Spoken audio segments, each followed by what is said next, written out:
Did you know a Marine once spent 3 days crawling through enemy jungle without sleeping, without standing, without making a single sound?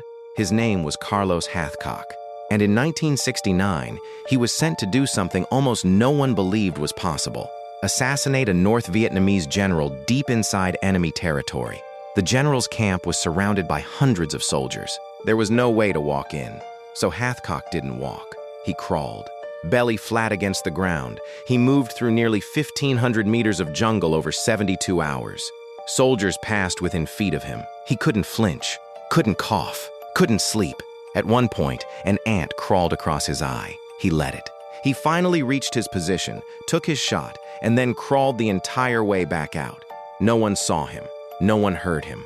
What made Hathcock the most dangerous man in Vietnam wasn't his rifle. It was his ability to disappear completely inside his own mind and stay there for 3 days straight.